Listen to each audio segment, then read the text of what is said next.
Bienvenue au Bulletin des régions, une émission produite grâce à la collaboration des télévisions communautaires autonomes associées à Cogeco. Bonne émission. Alors, qu'est-ce que ça évoque pour vous, le 5-10-15? C'est un espace absolument magnifique.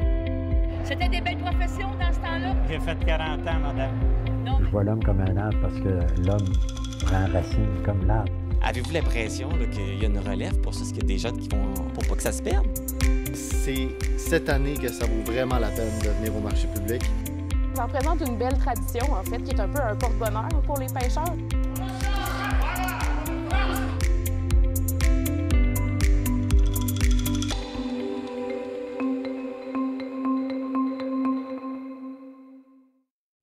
Au sommaire pour vous cette semaine, à Lanoraie, le delta de la rivière Lanoraie, composé de tourbières et de sable, produit une eau potable d'une grande qualité. À Baie-Saint-Paul, on propose de créer un sentier récréo-touristique menant à Saint-Joseph-de-la-Rive. À Forestville, on récolte le lichen qui alimentera les caribous en captivité. À Saint-Marc-des-Carrières, l'entreprise Flolium rend certaines machines intelligentes. À Amqui, la Société québécoise du cannabis ouvrira un nouveau concept de succursale, un projet pilote adapté pour les plus petits marchés. À Grande-Rivière, le garde-manger récupère et redistribue 3 tonnes d'aliments chaque mois. À Saint-Lazare, l'entreprise Guide Canin entraîne les chiens et leurs maîtres depuis 30 ans. À Black Lake, la Maison des jeunes se transforme en maison hantée pour l'Halloween. Mais pour commencer cette émission, on va se rendre à Percé, où Thierry Haroun de la télévision du Rocher-Percé nous présente le nouveau maire de cette municipalité, M. Daniel Leboeuf. Daniel Leboeuf est désormais le nouveau maire de Percé, élu par une large majorité. L'ex-pharmacien a obtenu 49 % des voix avec 541 votes, devançant son plus proche rival Olivier Lafontaine, qui a récolté 374 votes, suivi par Linton Couture avec 93 votes et Alexandre Vibert-Darèche, 84 votes. Le taux de participation a été de 39 %. En entrevue au sortir des résultats dévoilés à l'Hôtel de Ville, il a d'emblée tenu à remercier les citoyens et son équipe. Il a expliqué sa victoire par son implication dans la collectivité et traité des défis qui l'attendent. Voici l'entretien en question. Alors, félicitations d'abord. Ah, merci. Je veux surtout remercier les citoyens et citoyennes de Percé qui m'ont accordé ce mandat-là. Puis je tiens à remercier aussi mon équipe électorale. J'ai peut-être 6, 7, 8 personnes qui m'ont soutenu là-dedans. Et aussi, surtout, merci à tout le monde qui m'ont donné un merveilleux accueil pendant ma campagne. J'ai parlé à des centaines de personnes d'un bout à l'autre de la ville. Puis ça m'a permis d'échanger avec eux autres, leurs idées, leurs préoccupations, leurs aspirations. Puis ça, ça compte plus pour moi. Puis j'ai aussi rencontré des vieilles connaissances, des nouveaux arrivants.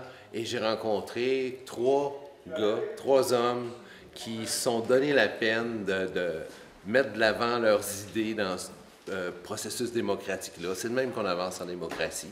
On échange sur les idées. Moi, je ne suis pas d'accord avec toi. Moi, je suis d'accord avec toi sur ce point-là. Mais là, le monde a choisi moi comme prochain maire de Percé, quand tu vas être proclamé lundi prochain. Qu'est-ce qui fait que les gens ont voté pour vous?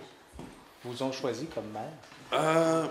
J'ose croire que c'est à cause de mon expérience en action communautaire. J'ai de l'expérience comme conseiller municipal, puis au niveau de divers organismes. Là, j'ai appris à travailler en comité, faire des consensus, faire avancer les choses, plus que mon côté businessman. C'est plus ça que je crois. Percé demeure un défi quand même. Oh, mais ça. C'est-à-dire que rétablir, comme on le dit en campagne électorale, un lien de confiance entre la mairie et les employés, n'est-ce pas? Entre la mairie et les employés, je suis pas mal sûr qu'il y en a beaucoup qui ont voté pour moi, d'abord. Puis là, on va voir aussi les négociations syndicales vont s'amorcer au début 2025. On va essayer de trouver un climat d'entente qui va ramener l'harmonie. À part ça, là, je vais avoir tellement de choses à faire dans la prochaine année. le budget, le nouveau rôle d'évaluation, le rapport de la CMQ, l'embauche de personnel qui ont démissionné ou qui sont partis. Oui, Une année bien remplie. Ah, mon Dieu, oui. Mais quelles sont vos deux priorités, là? Parce qu'un an, ça va passer vite avant la générale. Les priorités vont nous être imposées par la force des choses. Le nouveau rôle d'évaluation vient d'être déposé il y a une couple de semaines. Il va falloir l'étudier, faire un budget en conséquence et entamer les négociations syndicales. En plus du rapport de la Commission municipale du Québec, la CMQ, qui va être déposé là, au début du mois de novembre, à ce qu'on m'a dit. Fait que c'est 3 gros dossiers. On n'aura pas le choix. Est-ce que vous êtes surpris par l'écart favorable en votre faveur? Est-ce qu'on auriez-vous pensé que ça aurait été plus serré, cette élection-là?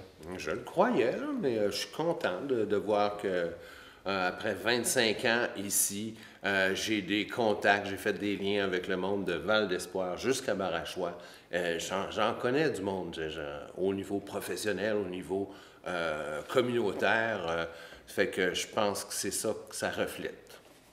Vous êtes prêt à tout à Percé? Parce que Percé n'a jamais été tendre avec ses maires. Vous êtes prêt à vivre cette chaleur-là? Moi, je suis un être tendre en partance, fait que j'espère qu'ils vont me le rendre. Merci beaucoup, M. le maire. Merci.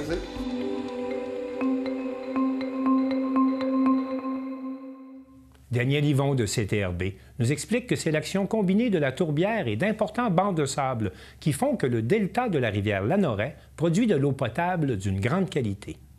Je suis en compagnie d'André Villeneuve. Bonjour, André. Avec Bonjour, ta baguette Madame de professeur aujourd'hui. Ben oui, on va se lancer ce matin. Là. Tu me parlais là, lors des rencontres qu'on fait mensuelles, lors des conseils municipaux, que tu te fais questionner par 2 sujets très importants. Est-ce qu'on a assez d'eau à Lanoret? Parce qu'on parle de développement. Et est-ce que l'eau provient des tourbières? Est-ce qu'on boit l'eau? Les gens me disent, est-ce qu'on boit l'eau des tourbières? Et aujourd'hui, on a fait un beau tableau, on va présenter, et c'est dans ce sens-là que je dis que tu vas être un bon prof, parce que on a une vue d'ensemble de la situation, pour dire hydrologique de la municipalité de Lanoret, et on veut l'expliquer avec des bons termes et des bons schémas. Tu es d'accord avec moi? Oui, je suis tout à fait d'accord avec vous. On va répondre à ces 2 questions-là. Que diriez-vous si on commençait par la première question? Est-ce qu'on boit l'eau des tourbières à Lanoret? Oui, allons-y. Bon, bien, la réponse, c'est oui et non. Je vous explique pourquoi. D'abord, on ne peut pas boire l'eau des tourbières directement. Il faudrait la traiter quand même beaucoup. Là. Et je tiens à préciser aussi qu'à Lanoret, contrairement à l'ensemble, en tout cas, beaucoup de municipalités sur le long du fleuve, Lanoret ne prend pas son eau potable dans le fleuve. On la prend justement, on va dire si c'est dans les tourbières ou pas, là, mais on la prend donc sur le territoire, sur un coteau de sable en haut, donc à peu près à 1,5 km vers le nord du fleuve. Donc, est-ce qu'on boit l'eau des tourbières? La réponse est oui et non. Pourquoi c'est oui et non? Parce que si on pose la question différemment, c'est oui. Si on la pose comme on vient de la poser, est-ce que c'est de l'eau des tourbières? C'est non. Poser la question différemment, c'est quoi? C'est dire, est-ce qu'on boit l'eau du delta de la tourbière de Lanoret? À cela, la réponse est oui. Pourquoi? Parce que le delta des tourbières de Lanoret, c'est beaucoup plus vaste que seulement les tourbières. Ça comprend et les tourbières, mais aussi les coteaux de sable, ou les bancs de sable, ou les landes de sable, si vous préférez.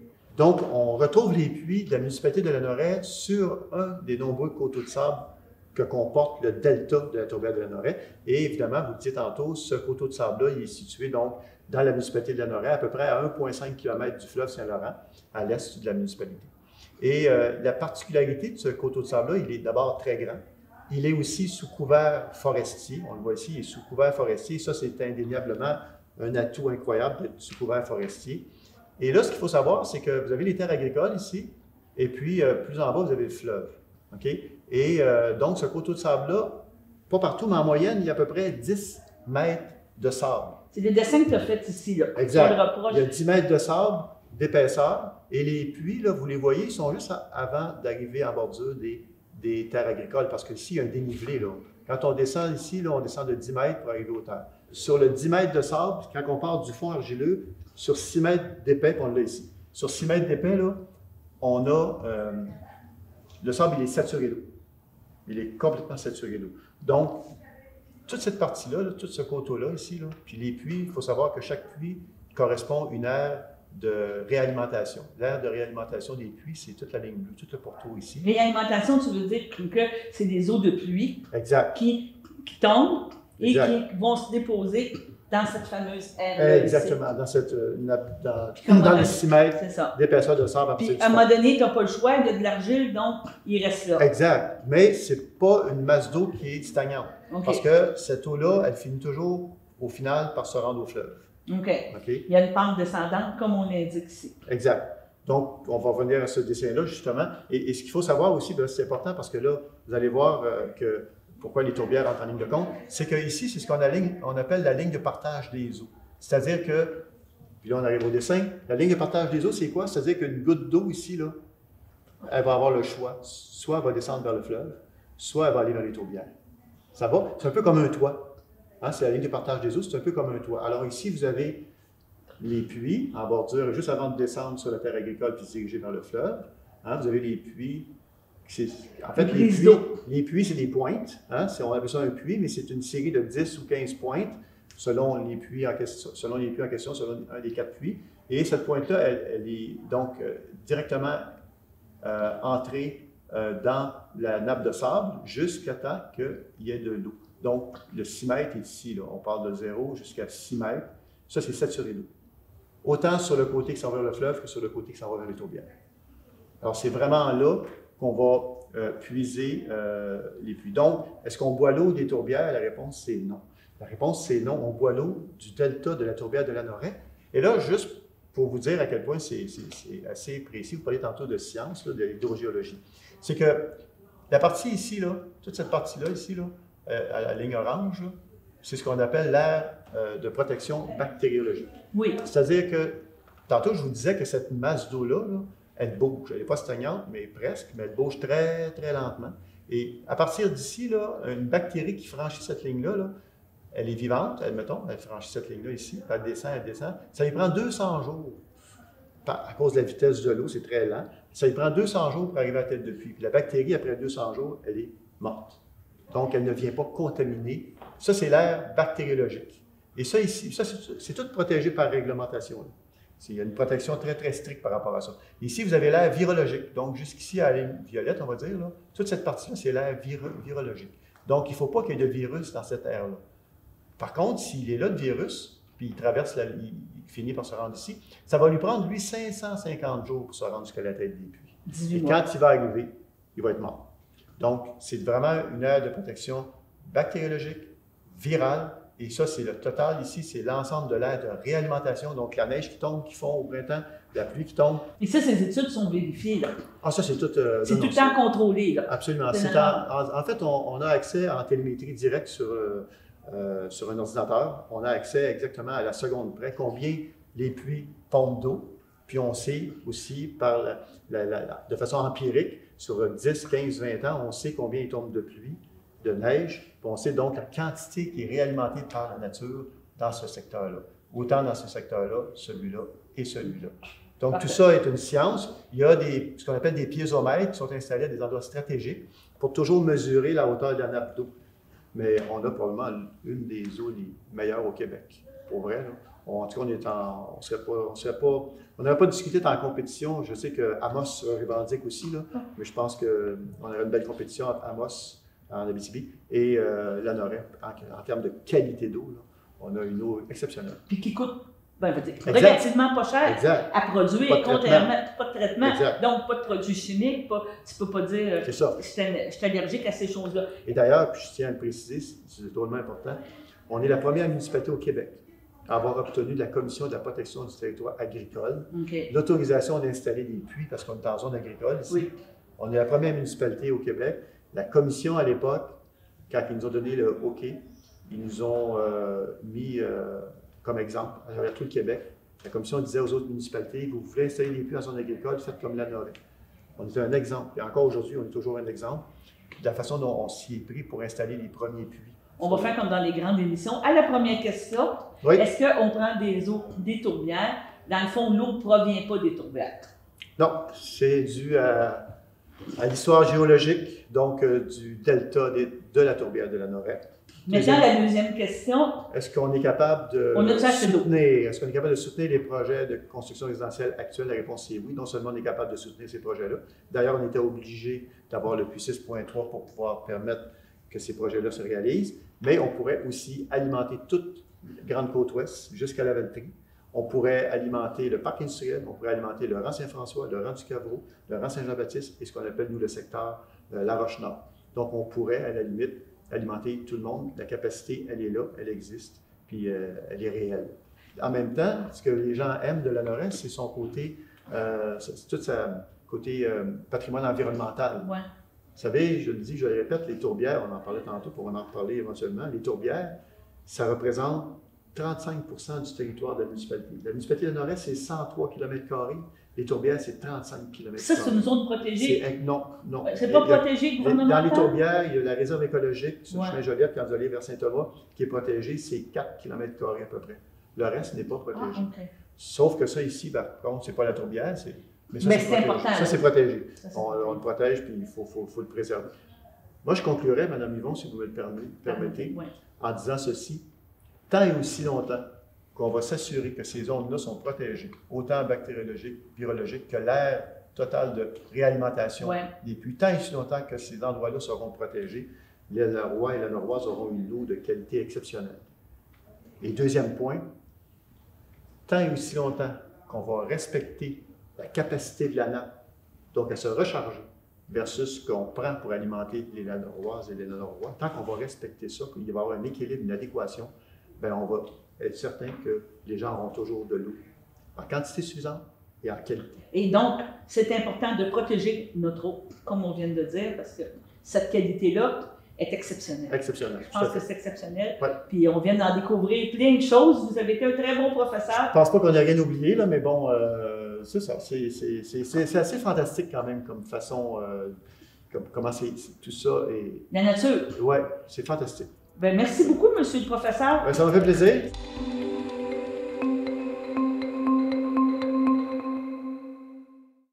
Mathieu Larivière de TVCO nous présente un ambitieux projet visant à créer un sentier récréo-touristique entre Baie-Saint-Paul et Saint-Joseph-de-la-Rive. La première consultation publique concernant le sentier de la Rive, qui relierait Baie-Saint-Paul à Saint-Joseph-de-la-Rive au moyen d'une piste multifonctionnelle 4 saisons, s'est récemment tenue à l'aréna municipale de Baie-Saint-Paul. Les promoteurs du projet font appel à la population pour entendre la diversité d'opinions et d'interrogations sur le sujet. Aujourd'hui, vraiment, on fait le point avec les citoyens. On a invité les gens à venir nous voir pour qu'on leur donne toute l'information qu'on possède à ce moment-ci sur c'est quoi cet organisme-là qui est le groupe Sentier de la Rive, comment on a été accompagné par les gens de ZIP, Saguenay-Charlevoix pour qu'on s'assure qu'on respecte toutes les normes au niveau environnemental. Et on a également l'équipe qui a travaillé sur le tracé, l'équipe de Pierre Harvey et Daniel Auclair. Maintenant, le directeur de projet qui est avec eux. Ces gens-là sont vraiment pour donner toute l'information aux gens. Qu'est-ce qui est prévu? Ils passent sous ce tracé-là, puis c'est quoi ses enjeux?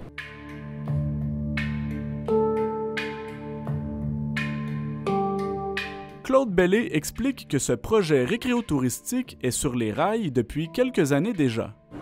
Depuis 2001, il y a eu des premiers travaux qui ont été faits.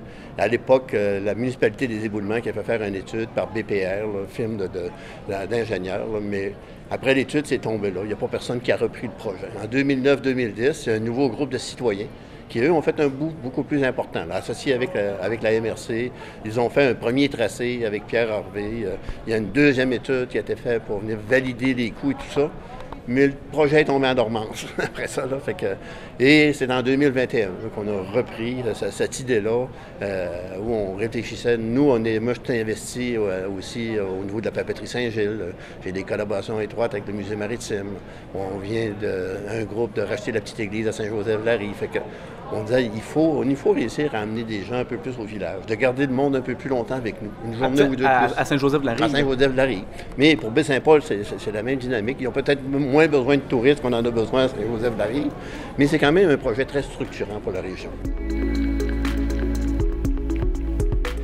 Selon le président du conseil d'administration, les retombées sociales et économiques associées au Sentier de la Rive seraient significatives. Hein, on est la seule région, faire du vélo dans la région, il faut être vraiment décidé. Là, une infrastructure comme celle-là va vraiment redonner le fleuve aux citoyens de Charlevoix. Et il va être aussi vraiment un outil d'attraction important, quelque part, un produit d'appel important pour la région. C'est là-dedans qu'on est. Là. C'est comme ça qu'on a porté ce projet-là, qu'on a sondé au niveau politique. Il y a un grand intérêt, quelque part, à se mobiliser et à nous soutenir là-dedans. Sans prendre position sur le projet, le comité ZIP Saguenay-Charlevoix a joué un rôle pour déterminer les risques environnementaux liés à la mise sur pied du sentier. Le mandat, en fait, a été assez simple. Ça a été d'accompagner le groupe promoteur Sentier de la Rive Charlevoix, de l'accompagner lors de sa sortie terrain à l'été 2023 pour l'aider à identifier, en fait, les milieux sensibles, les milieux humides, faire des inventaires floristiques et fauniques, puis, dans le fond, porter à l'attention du promoteur ces milieux-là pour que le tracé limite le plus possible d'impacter les milieux ou carrément de traverser un étang ou un marais, par exemple. L'organisme environnemental a émis des commentaires suite à son évaluation préliminaire du projet. À ce stade-ci, nous, c'est sûr qu'on a déconseillé ou recommandé là, d'éviter les aménagements dans le fleuve, donc sur les berges du fleuve. Pour nous, c'est une priorité parce que ça fait partie de notre mission de protéger ces milieux-là. De passer dans les milieux humides aussi, pour nous, ça a été c'est une sensibilité, une préoccupation qu'on a fait valoir énormément. Puis de respecter la biodiversité et la faune aussi là, qui était en place. Mais c'est sûr que parallèlement à ça, notre préoccupation, ou en tout cas notre intérêt, c'est qu'il y ait un accès au fleuve. Parce qu'on est en faveur, évidemment, que les citoyens, les riverains puissent profiter du patrimoine naturel du Saint-Laurent. C'est un peu tout ça qu'on essaie de conjuguer dans notre travail. M. Bellé soutient que les enjeux ciblés par le comité ZIP seront pleinement considérés lors de la construction des différentes infrastructures. Au moment où on se parle, on respecte l'ensemble des recommandations qui nous ont été faites par ZIP. On est vraiment là-dedans. Si on devait arriver à faire des modifications pour X raisons, là, on devra reconsulter quelque part les gens de l'environnement. Mais en même temps, là, on va, même si on a eu les avis de ZIP Saguenay-Lac-Saint-Jean, on va avoir au printemps, on va devoir faire une expertise en environnement. Une firme externe qui vient faire des mesures au printemps, qui va venir refaire des mesures à l'automne et qui va faire des rapports de caractérisation de tout notre tracé. C'est quoi les plantes, c'est quoi les animaux, c'est quoi le autour, puis est-ce qu'on s'assure que le tracé respecte tout ça? Fait que là, même si ZIP Saguenay nous a accompagnés là-dedans, il y aura quand même cette expertise-là qui va se faire au printemps puis à l'automne prochain. Plusieurs citoyens présents à l'événement public se sont montrés enthousiasmés par le développement du projet littoral. Bien, c'est certain que c'est un projet qu'on entend qui est dans les cartons depuis un bon moment, puis on aimerait ça voir ça arriver. Je pense que ça peut avoir des retombées. C'est sûr qu'on va perdre des coins cachés qu'on aime garder secrets, mais bon, on va partager ça avec tout le monde. Donc, vous avez une opinion favorable sur le projet? Oui, je pense que ça peut valoir la peine d'ouvrir ce sentier-là, puis ça va être sûrement un premier jet d'un projet encore plus grand. Pourquoi pas? On a également récolté le témoignage de citoyens et de citoyennes qui souhaitaient garder l'anonymat et qui ne souhaitaient pas s'adresser devant la caméra. Ces personnes ont exprimé des craintes et des interrogations face au projet en ce qui concerne, par exemple, l'accès au fleuve. Ces propriétaires se demandaient s'ils allaient devoir faire face à des obstacles pour conserver cet accès. Une autre dame a également émis des questionnements quant à la déforestation potentielle qui pourrait avoir lieu sur le bord du fleuve Saint-Laurent pour aménager cette piste multifonctionnelle. Ces citoyens ne s'opposent pas formellement au projet. Ils repartent cependant des consultations citoyennes avec des questions à répondre. Il y a des citoyens qui viennent nous voir et qui expriment un inconfort grand par rapport au tracé tel qu'il est là, qui voient pour la première fois, pourtant on en avait déjà diffusé certains éléments, là, mais pour eux aujourd'hui, pour certains, ils nous disent qu'ils sont sous le choc. On va prendre le temps quelque part d'accueillir ces gens-là, on va prendre le temps de les rencontrer, de prendre le temps d'expliquer, puis voir à partir de là, puis il n'est pas question de faire la déforestation, là, au contraire, on est vraiment dans une perspective de protéger cet environnement-là. Fait qu'on va prendre le temps.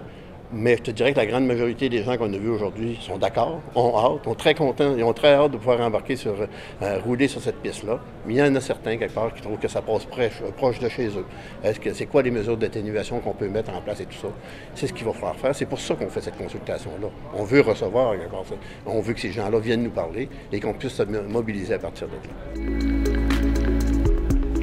M. Bellé plaide également que les accès riverains pour les citoyens vivant en bordure du fleuve seront maintenus. On a prévu, quelque part, que ces accès-là allaient être protégés. Fait qu'il n'est pas question, on ne peut pas enclaver et faire en sorte que ces gens-là qui ont un terrain à l'extérieur du côté sud de la voie ferrée, c'est prévu qu'on allait prévoir quelque part des accès à ce niveau-là. Suite aux consultations publiques, le bureau de projet du Sentier de la Rive évaluera les données recueillies. La facture totale de la piste multifonctionnelle est présentement estimée à 27 millions de dollars. Le Sentier de la Rive devrait être inauguré au cours de l'année 2027.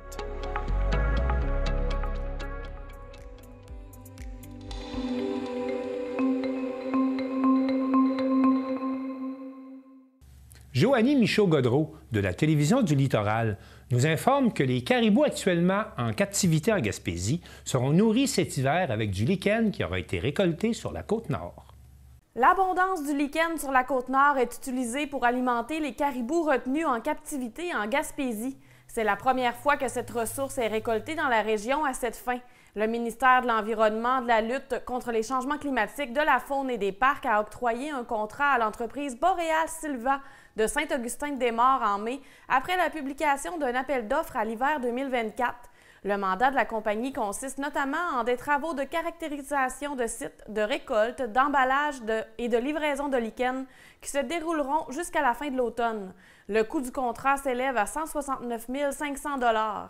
La récolte de lichen destinée à alimenter les caribous en enclos a lieu chaque été depuis leur mise en captivité, mais il s'agit de la première année de récolte sur la Côte-Nord, divulgue Ève Morin-Desrosiers, conseillère en communication au ministère.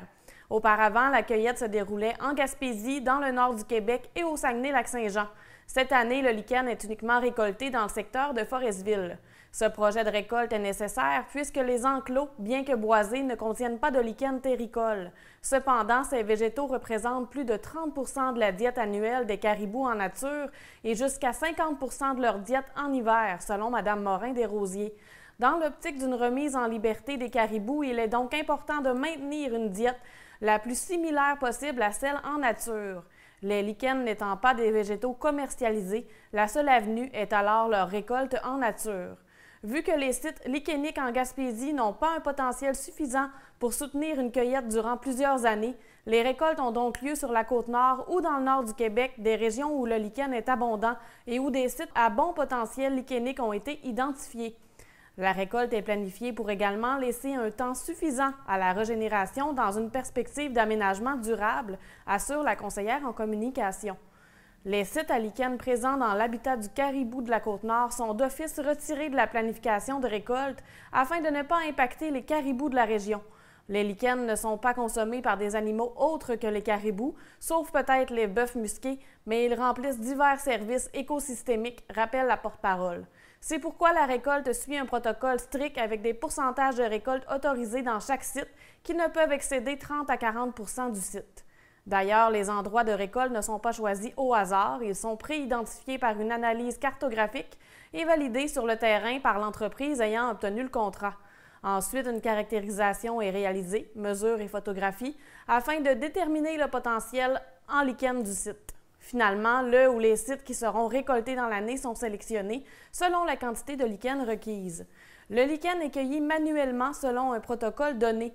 Une fois ramassé, il est mis à sécher sur des tamis étagés afin d'aboutir au degré de séchage souhaité pour sa conservation à long terme. Ensuite, il est ensaché pour être transporté jusqu'au site des enclos. Les caribous de la Gaspésie ne demeureront pas en captivité ad vitam aeternam. La mise en enclos est une mesure temporaire destinée à la protection des populations isolées de caribous en situation de grande précarité. Il n'y a aucun plan de déplacement des caribous sur la Côte-Nord, cette option n'est pas envisagée. Actuellement, on retrouve 19 caribous dans une installation de garde en captivité et une portion demeure en liberté.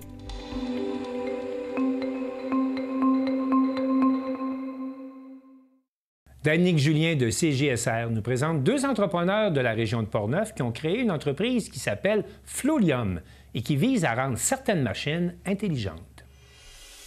C'est en 2021 que l'aventure Flolium a commencé pour deux informaticiens originaires de Saint-Raymond-de-Portneuf. Les entrepreneurs Jérémy Paquette et Julien Saintonge ont fait leur premier pas au sein de la compagnie Produits forestiers R. Perron de Saint-Marc-des-Carrières. Leur produit, un programme d'objectifs de production polyvalent et simple à utiliser. Voici le vice-président, Julien Saint-Onge. Donc, un logiciel d'objectifs de production, ça permet de suivre en temps réel la production d'une usine industrielle. Donc, toutes nos matières premières qui vont rentrer dans une machine vont donner un résultat.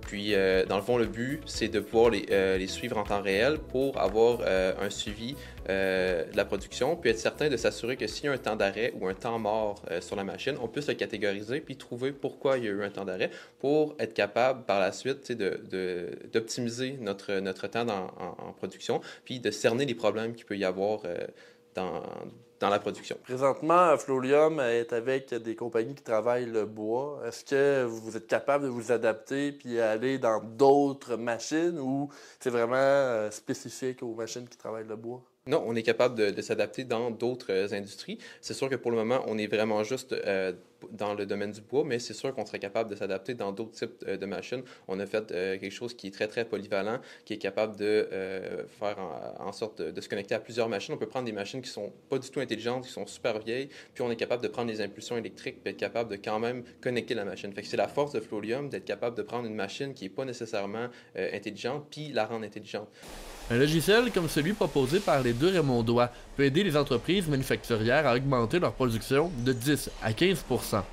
Le président et fondateur de l'entreprise, Jérémy Paquette, explique ce qui l'a poussé au départ à se lancer dans la conception de logiciels d'objectifs de production. En fait, Produits forestiers m'ont approché en 2021 dans ces coins-là parce qu'ils ont fait un agrandissement de leur usine. Fait que agrandissement dit achat de nouvelles machines industrielles. Et à ce moment-là, il y avait déjà un programme d'objectifs de production présent pour les machines dans l'autre partie de l'usine qui existait déjà. Le problème étant que le programme d'objectifs de production actuel, à ce moment-là, excusez-moi, n'était plus à jour. C'était un programme qui datait des années 2010-2011. Fait qu'ajouter de nouvelles machines, c'était très, très, très complexe au programme. Alors, ils m'ont approché pour tout simplement créer un programme sur mesure avec eux pour ajouter les machines des nouvelles agrandissements avec des ajouts de plus comme avoir accès à leur production à distance, peu importe où est-ce qu'ils sont. Fluolium est maintenant présent au sein de 3 usines différentes. 2 d'entre elles sont au Québec, l'autre aux États-Unis. Les propriétaires de ces entreprises peuvent avoir accès aux données de rendement de leurs machines n'importe où et n'importe quand. Donc, pour commencer, ici, on a la page d'accueil de Fluolium quand on est connecté sur la plateforme. Donc, ce qu'on peut voir, dans le fond, actuellement, c'est l'usine 3. Dans le fond, c'est qu'on est dans une usine où il y a 3 grandes usines. Puis, on peut voir les machines 5 à 8. Donc, en haut, on peut commencer par voir les joints, puis ensuite les feuilles. Donc, c'est les 2 sensors qu'on a sur les machines pour compter la production chez Produits forestiers Perron. Donc, on peut voir que dans le fond, actuellement, la machine 5 est à 1725 joints sur un objectif de 2442 à ce temps-ci de la journée dans son corps de travail. Puis, on a 34 minutes où on a eu un temps d'arrêt. Par la suite, ce qu'on peut voir, c'est qu'on a 3 codes de couleurs différents. Dans le fond, en fonction du pourcentage d'objectifs qu'on a atteint, on va avoir un code de couleur qui va être mis en place. Fait qu'on a du rouge, ça peut être quelque chose qui peut être configuré par l'entrepreneur. On a du rouge, du jaune et du vert. Là, rapidement, on a vu que la machine est tombée en gris. Ça veut dire que la machine était tombée en temps d'arrêt. Fait que la machine était tombée en temps d'arrêt. Fait que le compteur ici a augmenté. Fait qu'à toutes les fois qu'on a comme ici, on peut le voir ici, on voit que le compteur est en train de monter. Donc, ça veut dire que la machine ne produit plus actuellement. Il y a eu soit ça peut être un bris mécanique, ça peut être un problème personnel ou autre. Fait qu'on peut voir on peut le voir en temps réel que la machine est en temps d'arrêt. Puis là, on a un compteur qui va nous dire depuis combien de temps dans notre corps de travail la machine était en temps d'arrêt. Toujours dans l'optique de demeurer simple et efficace, les boîtiers de Fluolium peuvent être installés sur n'importe quel type de machine. L'élaboration de ces capteurs a bien été complexe, au dire du président. Mais le nerf de la guerre de Fluolium, quand j'ai commencé vraiment à travailler sur le matériel, les contrôleurs qu'on appelle, qui est le cerveau de Fluolium, un contrôleur, c'est ce qu'on connecte à nos machines pour récupérer les capteurs, les informations des machines. Bien, c'est commencé ici, en fait, dans cet agrandissement-là, où est-ce qu'on travaillait le soir, ici, en train d'essayer de comprendre comment les machines fonctionnaient, à les connecter, etc. Donc, on a passé plusieurs heures vraiment ici à essayer puis à brancher sur les machines, essayer on apportait du nouveau hardware, des nouvelles technologies qu'on commandait, puis on essayait de se connecter, de se brancher, puis on faisait juste des tests avec des ordinateurs jusqu'à temps qu'on ait un certain semblant de résultat. À un certain point, on s'est dit, OK, bon, ça c'est la bonne. Après ça, on poussait l'idée, puis on continuait à développer pour créer un produit qui était final, pour être capable d'avoir quelque chose qui est aussi bien maintenant. En fait, elle vient directement se connecter sur ce qu'on a de besoin sur la machine, puis c'est le cerveau, en fait, de Flowium. Okay. Sans ça, on n'est pas capable d'avoir les données de vos machines. Donc, vous installez ça directement aux machines, puis c'est là que vous êtes capable d'avoir les données. Oui, exact, en fonction de qu'est-ce qui est utile pour les entrepreneurs, les dirigeants de l'entreprise, les contremaîtres, etc. Puis on vient chercher les informations utiles. Je sais que Julien, tantôt, mentionnait des joints, des feuilles, ça peut être compliqué à comprendre. Mais justement, on a un bon exemple juste ici. Ça, c'est une feuille, c'est ce qui sort de la machine. Fait qu'on vient compter chaque feuille qui sort de la machine. Puis en avant de la machine, il y a des joints qu'on appelle, qui est en fait le produit entrant. Les deux partenaires souhaitent maintenant collaborer avec davantage de PME désireuses de mieux contrôler leur débit de production. Leur solution simple ne demande pas beaucoup de maintenance et fonctionne toute seule. C'était Danick Julien pour CJSR.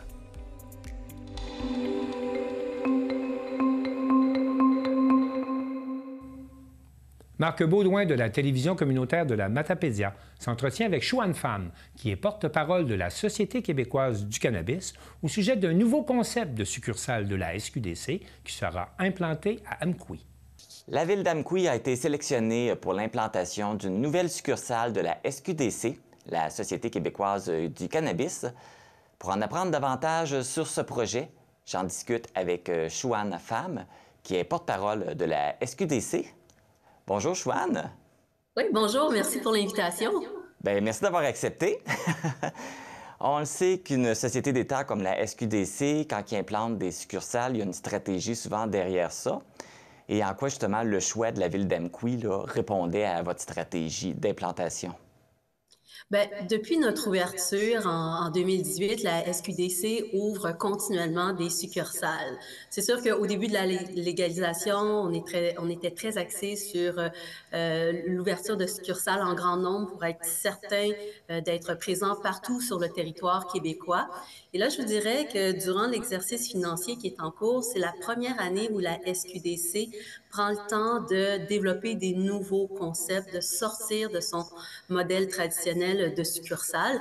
Et c'est ça, là, on est dans l'exercice financier 2024-2025 et parmi les succursales qu'on ouvre cette année, il y en a deux qui auront un concept de petite surface, celle qui va être située à Montmagny, dont l'ouverture est prévue à la fin janvier, mais également celle d'Amqui, dont l'ouverture est prévue quelque part à la fin mars, donc fin de l'hiver ou début du printemps. On n'a pas encore de date officielle, mais c'est un nouveau concept de petite surface qui est adapté à la taille du marché, avec une superficie un peu plus petite que nos succursales conventionnelles, mais on pense que c'est un modèle qui peut bien fonctionner pour certaines municipalités comme Amqui et comme Montmagny. Est-ce parce que c'est des plus petites municipalités, donc en allant avec une succursale qui est plus petite, ça va mieux fonctionner? Bien, justement, ce sont des succursales, bon, parlons celle d'Amqui, mais ça va être une succursale qui est adaptée à la taille du marché. Donc, en termes de superficie, je crois qu'on va se situer autour de 1400 pieds carrés au total, alors qu'une succursale conventionnelle, parfois on est autour de 2000, 2400, on peut même aller jusqu'à 2600 pieds carrés. Donc oui, c'est une surface qui est plus petite. L'offre de produits également va être adaptée à la taille du marché. Là, on parle d'environ 250 produits qui pourront être offerts aux consommateurs et aux consommatrices d'Amqui, alors que dans des succursales conventionnelles, on tourne plus autour de 400. Je vous dirais que c'est une offre qui n'est pas pareille d'une succursale à l'autre, mais c'est ça, c'est comme je vous l'explique, ça va être adapté selon la population.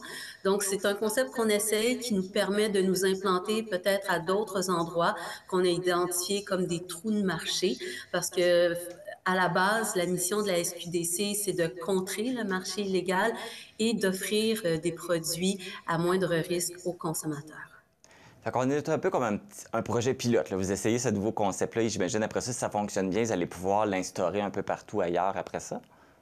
Ben, oui, c'est un projet qu'on essaie. Comme je vous dis, ça va être les 2 premières succursales de ce concept-là, avec ce concept-là et cette taille-là, Amqui et Montmagny. Donc, par la suite, est-ce qu'on aura d'autres plans d'expansion avec ce modèle-là? Ça reste à voir parce que notre réseau de succursales, là, présentement, on compte 100 succursales. On va continuer à ouvrir des succursales, mais probablement à un rythme moins rapide que les années précédentes parce qu'on a un réseau qui commence à atteindre une certaine maturité. On n'a pas de projection de croissance ou d'ouverture de succursales pour les prochaines années, mais si c'est un concept qui fonctionne bien, bien évidemment, on va pouvoir le considérer pour nos projets futurs. Vous savez, c'est la première année, comme je vous disais, c'est le premier exercice financier où la SQDC se permet d'essayer de nouveaux concepts. Là, avec Amqui, c'est le concept de la petite surface, mais il y a d'autres concepts qu'on explore également. Notamment, il y a un concept qu'on a commencé dans quelques succursales au cours des derniers mois. C'est au niveau de l'affichage des produits. Si vous êtes déjà rentré dans une SQDC, présentement, la grande majorité de nos succursales, on affiche nos produits selon le type d'espèce. Donc, est-ce que vous cherchez un produit plus de type sativa, plus de type indica, plus de type hybride? Alors que maintenant, les consommateurs québécoises et les consommatrices québécoises sont beaucoup plus au courant de ce qu'ils cherchent.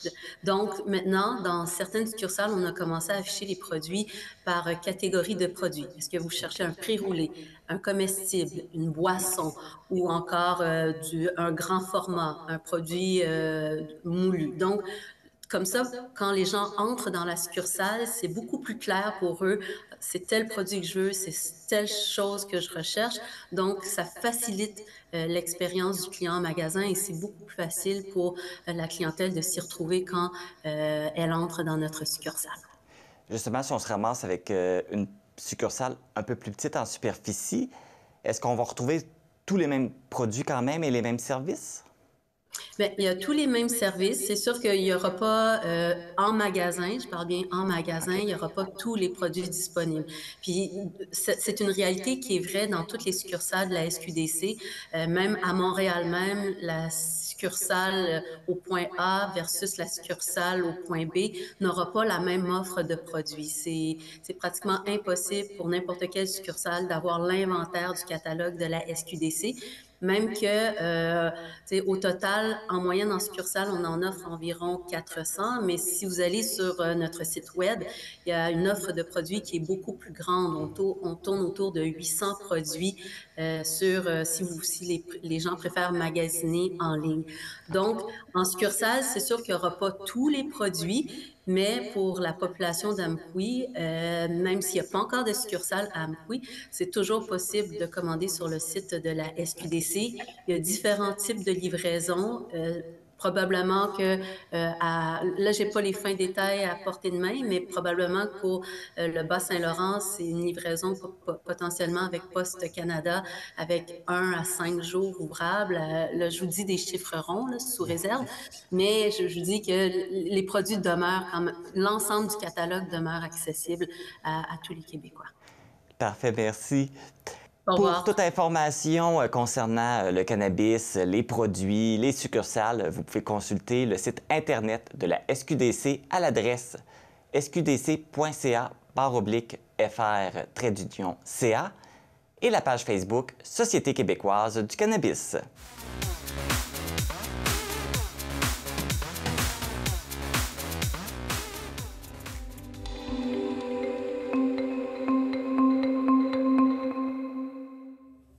Valérie Pinault de Télévague nous apprend que le Garde-Manger, un organisme situé à Grande-Rivière, récupère auprès des épiciers et redistribue dans différents organismes pas moins de 3 tonnes de nourriture à chaque mois.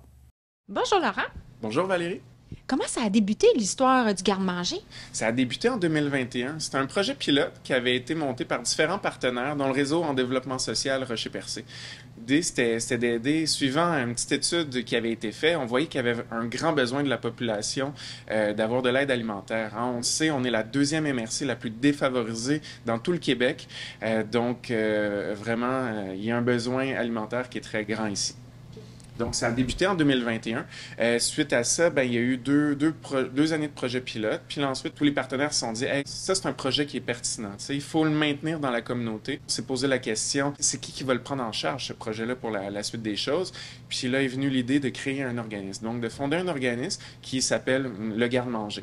Donc, le Garde-Manger, maintenant, un organisme qui fait de la récupération et redistribution alimentaire là, auprès des citoyens de la MRC du Rocher-Percé. Mais comment ça fonctionne, votre collecte des aliments? Bien, 3 fois par semaine, on va dans les supermarchés. Donc ici, le Super C à Chandler et les 2 IGA, donc dans la MRC du Rocher-Percé. On récupère les aliments, donc on fait un échange de bacs. Il y a des bacs que les épiceries nous remplissent, puis on laisse des vides en échange. On vient avec les aliments ici, puis on remplit nos frigos, congélateurs et notre étagère. Donc on reçoit toutes sortes de denrées. On reçoit des fruits et légumes, des produits laitiers, produits de boulangerie, produits prêts à manger aussi. Un peu de viande aussi, un peu moins, mais on reçoit quand même une belle diversité d'aliments. Okay. Avez-vous une idée en chiffre de combien de kilos d'aliments vous avez? Bien, par mois, c'est 3 tonnes qu'on reçoit des épiceries. Donc, juste pour rappeler, c'était des aliments qui étaient jetés auparavant. Hein? C'était des aliments qui n'étaient pas récupérés. Donc, des aliments qui allaient soit au déchet ou au compost. On l'espère au compost au moins.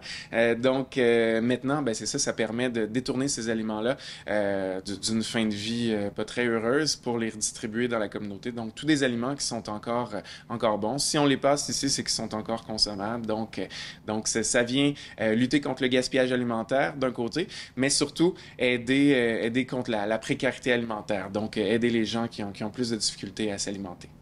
Puis les aliments que vous recevez, est-ce que vous en faites la transformation aussi? Oui, on a une petite cuisine ici où est-ce qu'on fait la transformation. Donc, on va produire les plats givrés, donc les plats congelés qui sont vendus au Centre d'action bénévole. Donc, c'est notre principal mandat en cuisine. Donc, on fait environ 60-70 plats par semaine, donc des repas congelés, des repas nutritifs qui sont vendus au prix de 5 $ au Centre d'action bénévole. Nous, on fonctionne par un système de référencement avec des coupons. Donc, les coupons, ils sont donnés par des organismes partenaires. Là, on a plusieurs organismes partenaires. On en a environ 15 sur le territoire. Il y a le CLSC à Chandler. Donc, le CLSC peut donner des coupons. Donc, il vous suffit de vous présenter au CLSC, d'expliquer votre situation, de faire valoir comme quoi que, bon, vous avez peut-être des difficultés à vous alimenter correctement. Des fois, ça peut être en raison d'un revenu insuffisant. Des fois, il y en a beaucoup qui sont sur l'aide sociale. Donc, des fois, les revenus ne suffisent pas tellement aux besoins. Hein. On sait, l'aide sociale, ça permet de payer le loyer, mais rendu à la nourriture, des fois, non, il reste plus grand-chose. Donc, il y en a beaucoup qui sont sur l'aide sociale, que ça leur permet finalement de manger sainement, donc d'avoir accès à des aliments diversifiés en venant ici. Tous les organismes, en fait, avec qui on fait affaire, bien, sont sur notre site web. Donc, si vous allez sur notre site web, vous allez voir tous les organismes, vous allez voir s'il y en a un qui serait plus approprié à votre situation. Puis, si vous ne savez pas quel organisme peut faire, bien, une bonne porte d'entrée, c'est le CLSC à Chandler. Combien de dépannages vous faites par semaine? C'est environ une trentaine de dépannages qu'on fait par semaine. Des fois un peu plus, ça varie. Des fois selon la saison. Donc des fois l'été, il y en a un petit peu moins aussi. Là, ces temps-ci, ça revient un peu plus en force là, à cet automne. Donc on a un petit peu plus de dépannages, mais en moyenne à l'année, c'est une trentaine par semaine. Est-ce qu'on pourrait avoir une idée de qu'est-ce que ça comprend, un dépannage alimentaire? Un dépannage, bien, en fait, c'est un panier. Donc, les gens, ils viennent ici avec leur sac réutilisable. Donc, un sac d'épicerie, par exemple, réutilisable. S'ils sont une personne à la maison, bien, ça va être l'équivalent d'un sac. Ce à quoi ils vont avoir droit. S'ils sont 2 adultes, bien, 2 sacs. S'ils ont des enfants, bon, on comprend le principe. Donc, plus ils sont nombreux, bien, plus ils vont avoir droit de repartir avec une bonne quantité d'aliments. Vraiment, ils vont choisir qu'est-ce qu'ils veulent avoir dans leur panier. S'ils consomment beaucoup de fruits et légumes à la maison, ben ils vont pouvoir en prendre plus. Donc, ils vont pouvoir prendre des produits laitiers, des fruits et légumes, des produits de boulangerie. Bref, il faut que ça convienne aussi à leur goût. Hein. Donc, on leur impose pas un panier comme d'autres organismes le font. Nous c'est vraiment, là, on laisse l'usager remplir son sac. L'idée, c'est de partager, d'en laisser pour un peu tout le monde aussi. Donc, si on voit qu'il y a un petit peu moins de denrées, qu'il reste 3 brocolis, bien, on invite les gens à ne pas prendre les 3 brocolis. Donc, à en prendre un peut-être, puis laisser. Donc, l'idée, c'est de partager. Donc, les denrées qu'on reçoit, c'est limité. Aussi, on ne sait jamais qu'est-ce qu'on va avoir. Il y a des semaines qu'on reçoit un petit peu moins d'aliments. Donc, on demande aux usagers de partager le plus possible. Est-ce que la population peut vous apporter de la nourriture directement ici au garde-manger? Oui, certainement. Donc, ça peut être, par exemple, des surplus de jardin. Donc, si les gens ont... Là, c'est l'automne, hein, donc si les gens ont trop de tomates, leur potager a produit trop de tomates ou beaucoup de carottes, bien, on peut les recevoir ici au garde-manger, puis on va les distribuer dans la population. C'est le temps de la chasse aussi, là, ces jours-ci. Ils peuvent nous donner la viande qui avait trop dans leur congélateur de l'an dernier, qui n'ont pas passé cette année. Parlez-moi donc de votre partenaire qui vous apporte du canage endommagé. Oui, bien c'est Stéricycle, en fait. C'est une entreprise qui fait le tour de tous les supermarchés de la Gaspésie, donc qui amène à toutes les banques alimentaires, donc toutes les boîtes de conserve qui sont bosselées, mais qui sont encore consommables. Une boîte de conserve, si elle est bosselée, ça pose aucun problème pour la santé. Seul problème qu'une boîte de conserve peut avoir, c'est si elle est gonflée. Donc là, on voit qu'il y a un problème, mais si elle est juste bosselée, il n'y a aucun problème. Mais ils ne peuvent pas la vendre en supermarché. Donc, c'est pour ça qu'on récupère les boîtes de conserve. Puis, on reçoit ça à peu près aux 4 ou 5 semaines. Puis, ça fait vraiment le bonheur. Habituellement, en 3-4 jours, il ne nous reste plus grand-chose. On en a tous des mauvaises passes dans la vie. C'est normal aussi. On est là pour vous aider. Donc, si vous avez vraiment des moments plus difficiles, où est-ce que vraiment vous êtes de retour aux études, vous changez d'emploi, vous venez de vous séparer, toutes sortes de situations peuvent justifier le fait de venir ici, donc à la Banque alimentaire, pour avoir droit à un panier. Donc, il ne faut pas vous gêner à venir ici. Tout le monde est bienvenu, puis on est là pour ça. Bien, merci. Ça fait plaisir.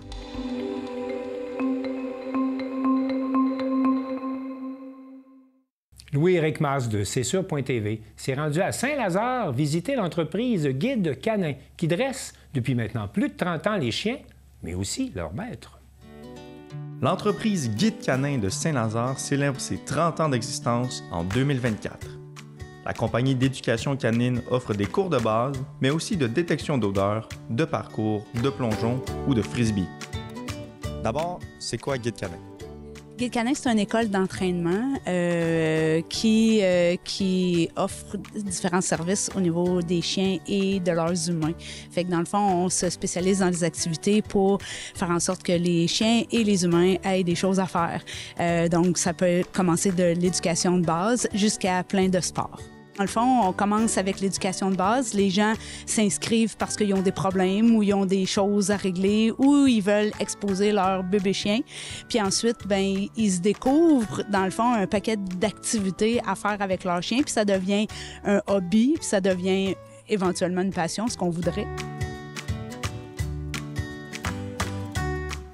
Finalement, avoir un chien, c'est pas juste avoir un chien, c'est on peut organiser nos hobbies, nos passe-temps autour des chiens, organiser nos vacances. Aussi, on est dans le temps des vacances avec notre membre de la famille à 4 pattes, finalement. L'entreprise comporte 3 terrains de jeu, 2 salles d'éducation, un sentier de randonnée et plein d'autres infrastructures comme une piscine intérieure, une garderie de 60 places, et leur propre salon de toilettage. Puis j'ai monté ma compagnie en commençant à offrir des services de consultation pour acheter un chien, puis ensuite de consultation avec un chiot que les gens venaient d'acquérir. Puis finalement, ça s'est transformé en, ben ces clients-là, ils voulaient plus, fait qu'on a offert plus. Il y a beaucoup d'options pour les gens dans toutes les régions du Québec, mais un gros centre comme ça, la vision qu'on avait d'offrir ce centre-là, donc c'est pas mal unique au Québec, au Canada, puis probablement aussi dans le Nord-Amérique, là, au niveau de la grosseur puis de la clientèle servie. Avec plus de 600 chiens par semaine à éduquer, Guide Canin peut se vanter d'avoir plusieurs de leurs anciens élèves à 4 pattes qui ont remporté de prestigieux prix aux championnats nationaux et même mondiaux.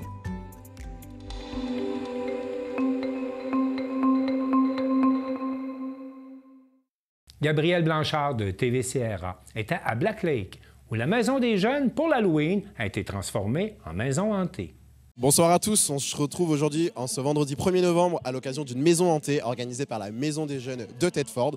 On est ici à Black Lake, donc Raphaël et moi nous allons vous emmener dans les coulisses de la maison hantée, voir un peu ce qui s'y trame, les comédiens, l'organisatrice, et on va essayer de vous filer un petit peu les chocottes. Alors, présentement je me retrouve avec... Cindy Boivin-Lefebvre. Donc Cindy, on m'a dit que c'était toi qui étais à l'origine de cette maison hantée ici à la Maison des Jeunes de Thetford. Est-ce que tu pourrais m'expliquer comment t'es venue l'idée de créer cette maison hantée? Oui, dans le fond, au début, c'était juste supposé d'être le party, dans le fond, d'Halloween. Puis avec l'aide de ma collègue Audrey, on s'est dit, pourquoi qu'on fait pas une petite maison hantée? Notre maison hantée a pris un peu plus d'ampleur. On a eu beaucoup de bénévoles pour nous aider à construire. Fait qu'on s'est dit, let's go, maison hantée. On voulait en faire une l'an dernier, mais le temps et le délai étaient beaucoup trop courts. Mais là, on s'est donné, puis c'est ça. Là, on voulait offrir ça à la population de Black Lake, parce que c'est ça, Black Lake, il y a moins d'activités un peu. Fait que je pense que c'est réussi. Et c'est ce que j'allais te demander du coup. Est-ce qu'au vu de l'afflux des personnes qui sont venues, est-ce que tu as eu des bons retours? Est-ce que tu estimes que la maison hantée de cette année est un succès? Oui, effectivement, là, pour notre première édition, j'ai calculé le vendredi et samedi dernier, on était rendu en haut de 1000 visiteurs qui ont été entre nos murs. Fait que oui, je pense que ça a été vraiment là, une réussite. Puis l'année prochaine, on a l'intention d'en faire une encore plus grosse. Là, ouais. Est-ce que tu peux nous teaser un peu ce qu'il va y avoir l'année prochaine, un petit peu d'informations croustillantes? C'est sûr qu'il y a des sections qu'on veut encore utiliser parce que ça a été le winner vraiment beaucoup. Mais tu sais, on a déjà pensé à une section un peu sorcière avec un méga gros chaudron, en tout cas des petits trucs comme ça là.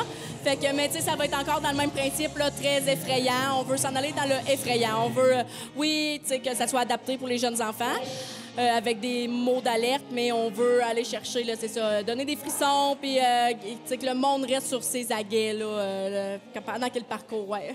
Et pour terminer, est-ce que tu pourrais donner un conseil à nos téléspectateurs? Qu'est-ce que tu pourrais leur dire pour ceux qui aimeraient intégrer la Maison des Jeunes en tant que bénévole et venir en aide aux jeunes en situation compliquée? Bien, tu sais, pour être bénévole, dans le fond, vous avez juste à nous contacter, là, sans problème. T'sais, on a tout le temps besoin de bénévoles. Si vous voulez, pour travailler à la Maison des Jeunes, c'est 18 ans et plus. En situation de crise, c'est sûr que on est toujours là, aux besoins pour eux, là, fait que... T'sais, on est tout le temps... nous, on a c'est ça, le Messenger de la Maison des Jeunes, on l'a sur notre cellulaire, fait qu'on reçoit les messages, les appels en tout temps.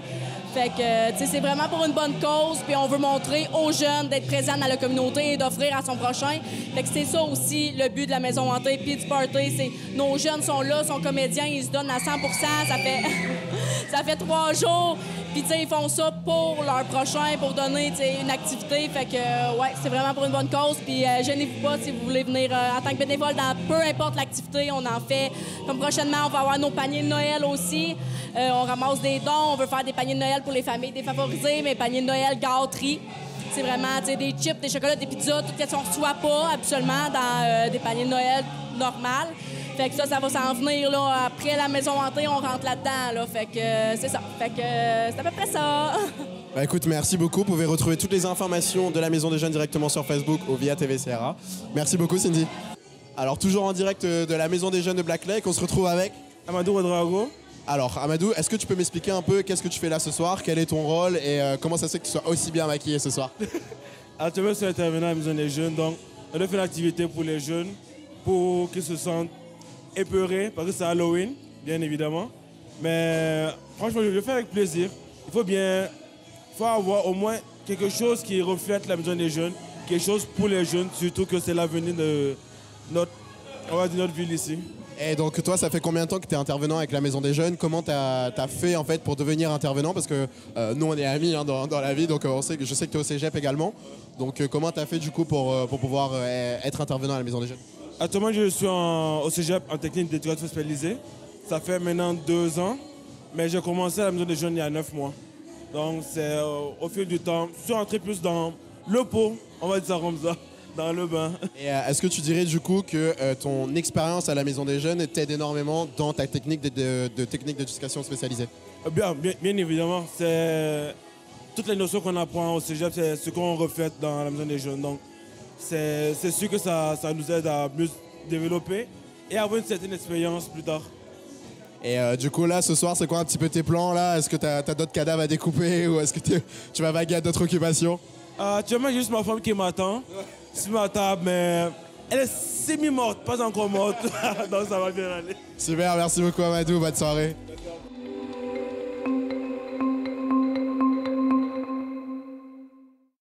C'est tout pour le Bulletin des régions cette semaine. J'espère que ça vous a plu. Je remercie toutes les stations de télévision participantes et je vous dis à bientôt.